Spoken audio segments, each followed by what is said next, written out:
means whole numbers, positive and negative. And so we're starting with just whole numbers for this. Okay, so the first thing, as a reminder, lesson 2.2, the reason that we're not spending too much time on lesson 2.2 is that one way to add with positives and negatives is to use a number line. So just a reminder of how this works. This is helpful if you forget the rules, which I will give you, and then if you ever want to do a number line, you're welcome to, but most of the time I will not require it. We've done that. We did it in probably 6th, and I know we did it in 7th grade. In fact, the 7th graders just took the test where they had to do this yesterday. So remember, on a number line, you know, we'll just number maybe some of them when we need them. You don't always, oops, I numbered wrong. 3, 4. So we can, you don't have to number them all, you can kind of wait and see what you need. Here's how the number line works.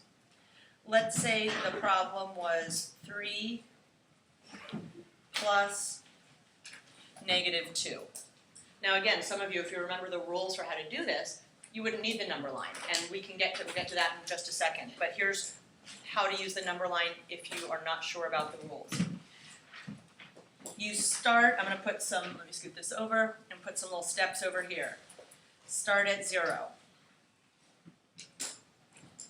And you draw an arrow to represent the first number.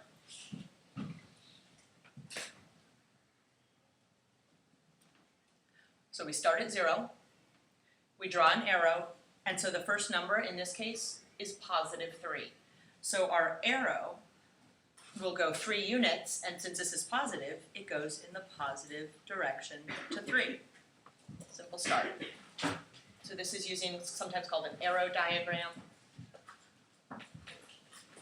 So step 1, we start at 0. Step 2, we draw an arrow to represent the first number.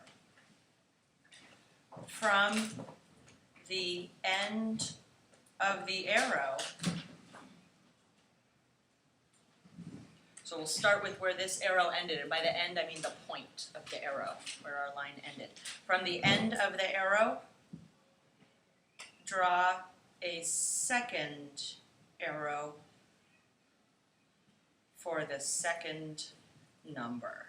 I'm abbreviating second there with the number form just to make it a little faster.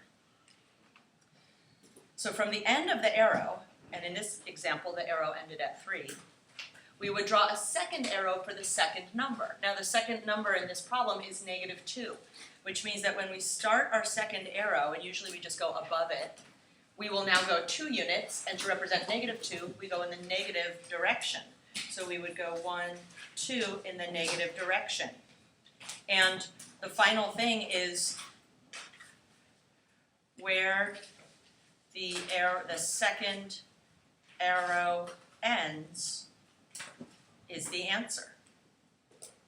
So you just have to make sure your arrows are going in the right direction, either the positive direction or the negative direction, as represented by the numbers in the problem. So in this case, my arrow ended at 1, so 3 plus -2 equals +1. And the arrows show us that. Does that look familiar? Good. Now, most of you aren't going to want to do that. You're going to want to just follow the rules. So the alternative way is to follow the rules for adding. Okay? And I'll leave this up, or if you don't get this all down and you want to borrow my notes later, just let me know. The rules, if you don't want to do a number line. If the signs, meaning positive and negative signs, if the signs are the same, what do we do? You remember? Oh, 8th grade, you're killing me. If the signs are the same, you add the digits and keep the sign. Does that sound familiar? Okay, good. Thank you. If this, whoops, and I'm off the screen a little bit. There we go. If the signs are the same, add the digits and keep the sign.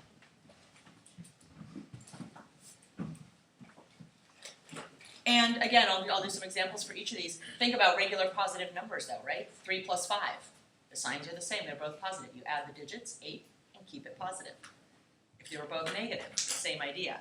If the signs are different, meaning one is a positive and one is a negative, in any order. Whoops, if the signs are, different. Anybody remember? Luke? Keep the side of the greater number. Okay, good. First, we subtract the digits. Right? And people always go, wait, subtraction, but we're adding. So let me pause here and let me pull this down. Notice, the signs are different. One's positive and one's negative. We subtract the digits. When I say digits, I mean you're looking at the number without the sign. So 3 minus 2 is 1. 3 is bigger, so we keep its positive sign. My answer is positive 1. We did that right here. The signs are different. We subtract the digits, and that's important. And keep the sign,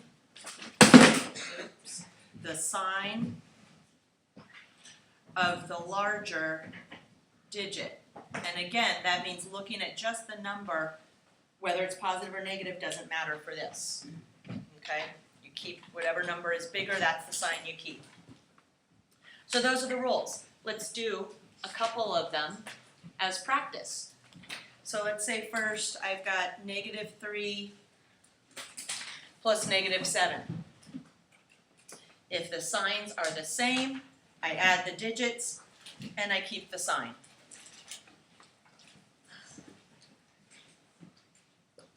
Signs are the same, I added 3 and 7, I kept it negative. If the signs are different,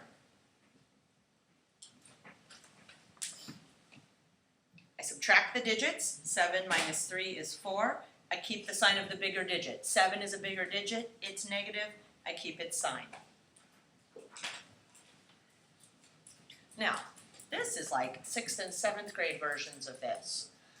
How do you show you're a big fancy 8th grader now? We just make it a little bit longer of a string. 7 plus. Now you're going to see in the book, they will put parentheses. We're not doing multiplication yet. This is just to kind of show that it's a negative number, that it's not a minus sign, but that it's a negative that goes with that digit. So that's just be aware that it might look like this.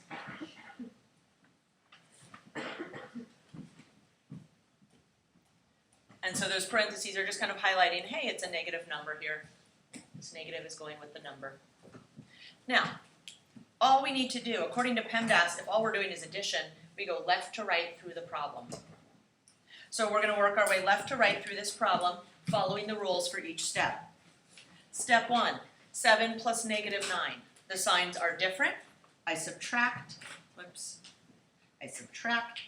and I keep the sign from the 9 because it's bigger. So 9 minus 7 is 2, 9's bigger, -2. Now, I'll take my -2 and I'll add on the next piece, plus 15. You don't have to recopy the whole thing unless it helps you. Hey, the signs are still different. I subtract, I keep the sign of the bigger number. 15 is bigger, so it's positive. And finally, last step, I need to go up and get this last piece, plus -12. The signs are different, I subtract, I keep the sign of the bigger digit. My answer is 1. So these longer strings really force you. You have to pay attention. If you miss one step, you forget a negative, you forget to subtract because the signs are different, it's all wrong. You have to go slowly and carefully. Take your time. There's no need to rush. That's it. So make sure you do a good job. So your homework.